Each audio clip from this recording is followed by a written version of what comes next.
ကျွန်တော်တို့မှာမွေးနေ့ကိတ်တစ်ခုဝဲဖို့တောင်မတက်လိုက်ခဲ့ကြဘူးအမေအကျွေးစေးလေးတွေကိုတစီချင်းတေချာရေးတွက်နေခဲ့တာကိုကျွန်တော်အခုထိမှွက်မိနေတော့မယ်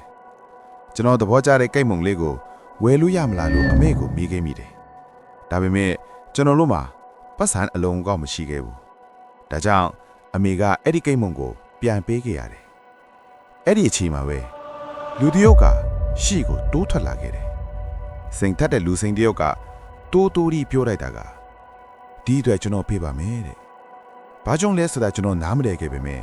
အဲ့ဒီကိတ်မုံလေးကိုကဘာမှာတန်ဖိုးအရှိဆုံးအရာတစ်ခုလို့ကျွန်တော်မျက်မျက်နှုံနှုံပွဲပိုက်ထားခဲ့တယ်တနေ့နေ့မှာဒီကြီးစုကိုပြန်ဆက်ပါမယ်လို့လည်းသူ့ကိုကျွန်တော်ပြောခဲ့သေးတယ်ဒါပေမဲ့သူကပြုံးပြီးတော့ပဲပြောခဲ့တာကကျွန်တော်ကိုဆက်မဲ့အစားနောက်ထပ်အကူအညီလုံးနေတဲ့တခြားတယောက်ယောက်ကိုပဲကူညီပေးလိုက်ပါတဲ့